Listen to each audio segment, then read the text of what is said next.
Suku Asmat, suku asli Papua yang dikenal dengan ukiran kayu. Suku Asmat adalah salah satu suku terbesar yang ada di Papua bagian selatan. Suku ini mulai dikenal oleh masyarakat luas sejak tahun 1930, di mana mereka pada saat itu datang ke daerah suku Mimika untuk melakukan penyerangan. Kini, mereka dikenal di Nusantara sebagai penghasil ukiran kayu yang unik. Orang-orang suku ini banyak menghuni pantai Kasuari, Kecamatan Agak, dan Suaelma. Mereka tinggal di dataran rendah berlumpur dan rawa-rawa. Ada pula yang tinggal di dalam hutan pedalaman Papua Nugini. Diketahui bahwa suku Asmat di bagian pedalaman ini pernah melakukan praktik kanibalisme yang juga membuatnya terkenal. Suku Asmat keturunan Dewa Fumerepets. Menurut kepercayaan yang benar yang telah beredar di daerah Papua, suku Asmat diyakini sebagai keturunan dewa, yakni Fumerepets, yang turun dari dunia gaib di suatu tempat nan jauh di pegunungan. Ia kemudian turun ke hilir sampai menemukan lokasi yang kini ditinggali oleh orang Asmat hilir. Selama perjalanan turun, Fumerepets diserang oleh seorang buaya raksasa dan membuat perahunya tenggelam. Meskipun luka parah, Fumerepets berhasil membunuh buaya tersebut sampai dia terdampar di tepi sungai Asewet. Seekor burung flamingo pun membantu merawatnya hingga sembuh. Di sana, Fumerepets pun membangun rumah berukuran panjang sebagai tempat tinggal. Ditambah 2 patung untuk menemaninya supaya tidak kesepian.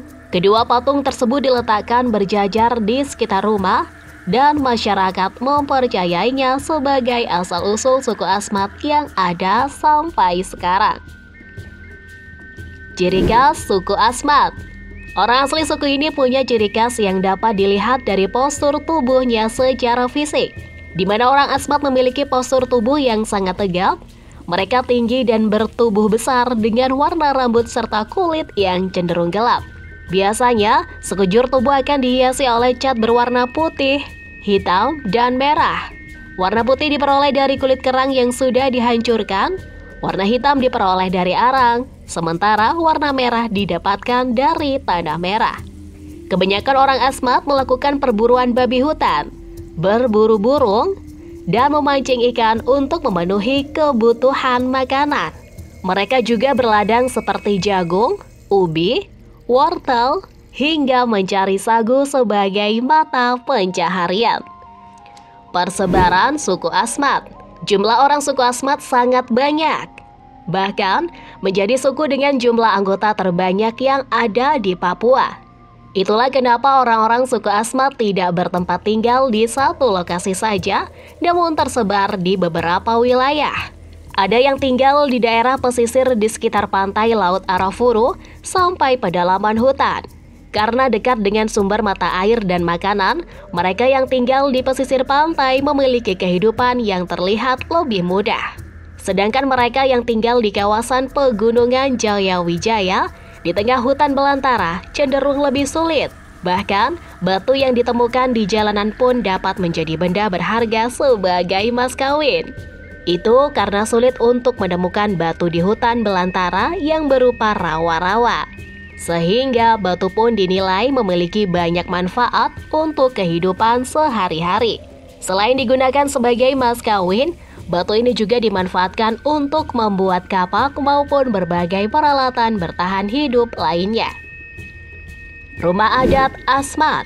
Ada 2 macam rumah adat yang digunakan sebagai tempat tinggal oleh suku Asmat. Yang pertama yaitu rumah jeo, dibangun demi kepentingan bersama masyarakat setempat. Jadi, rumah ini secara khusus digunakan untuk melakukan berbagai macam kegiatan ritual, rapat desa, hingga tempat berkumpulnya para pemuka adat. Ukurannya cukup besar dengan bentuk memanjang yang memiliki 17 pintu masuk. Jalur masuk di depan pintu rumah memiliki tangga sederhana yang mempunyai lebih dari 1 tangga. Disebut juga sebagai rumah bujang lantaran orang yang tinggal di dalamnya merupakan laki-laki yang belum menikah. Sementara rumah adat dengan ukuran yang lebih kecil disebut rumah taisam. Rumah taisam tersebut biasanya ditempatkan di sekitar rumah jeo dibuat sebagai tempat tinggal anggota keluarga dengan maksimal 3 kepala keluarga, mulai dari bapak, ibu, dan anak yang sudah menikah bersama pasangannya. Bahasa suku Asmat. Dalam kehidupan sehari-hari, suku Asmat menggunakan beberapa bahasa untuk berkomunikasi antara satu sama lain, seperti bahasa Asmat Unir Sirau, Asmat Pantai, atau Asmat Savan, Asmat Sirat, Asmat Sawah, dan Asmat Betsbub. Bahasa tersebut digunakan bergantung pada letak geografis tempat tinggal mereka. Misalnya, bahasa Asmat Unir Sirau. Ini digunakan oleh orang Asmat yang tinggal di Kampung Taar, Distrik Unir Sirau, dan beberapa di Kampung Komor hingga Jipawer. Sementara bahasa Asmat Betsbub sendiri memiliki 3 dialek, yang mana bahasa dialek tersebut mempunyai perbedaan sekitar 51% sampai 80%. Upacara adat suku Asmat.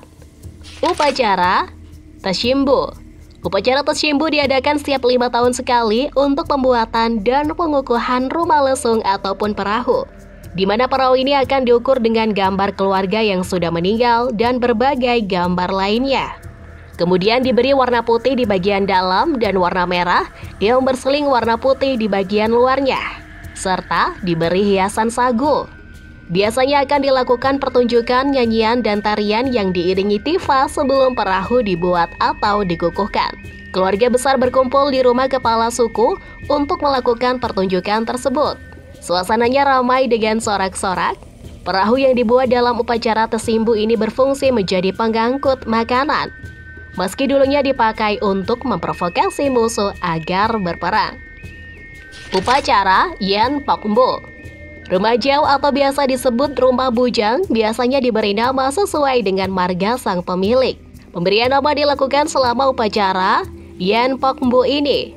Setelah diberi nama, rumah dapat digunakan untuk kegiatan yang bersifat religius atau tidak seperti kumpul keluarga. Namun anak-anak dan perempuan tidak diperbolehkan masuk dalam kondisi tertentu, misalnya saat terjadi penyerangan. Upacara Mbismu. Upacara Mbismu dilakukan oleh suku Asmat untuk mengenang kerabat mereka yang sudah meninggal lebih dahulu. Istilah Mbis sendiri mengacu pada ukiran patung tonggak nenek moyang yang telah meninggal. Cukup seram, orang Asmat akan membalas dendam apabila kematian kerabat mereka terjadi karena dibunuh, di mana mereka akan membalasnya dengan cara yang sama. Ritual kematian. Kematian dianggap sebagai hal yang sakral dalam budaya masyarakat suku Asmat, karena mereka percaya bahwa hal tersebut terjadi karena adanya gangguan dari roh jahat. Ketika ada yang meninggal, jasadnya akan diletakkan di atas anyaman bambu sampai membusuk. Setelah tinggal tengkorak, maka tengkorak ini dijadikan bantal sebagai simbol kasih sayang. Sisi tulang lainnya juga akan disimpan di atas pokok kayu atau di atas perahu lesung yang disertai sagu. Kemudian dihanyutkan ke laut. Lalu pihak keluarga akan membuat ukiran bis untuk mengenang orang yang sudah meninggal tersebut. Unik sekali bukan adat istiadat suku Asmat? Tidak heran jika banyak ilmuwan yang melakukan ekspedisi untuk mencari tahu lebih banyak informasi mengenai suku ini. Tentunya ada lebih banyak fakta yang mungkin belum terkuak. Sebab banyak dari orang suku Asmat Papua yang hidup di pedalaman hutan belantara sehingga sulit untuk dijangkau.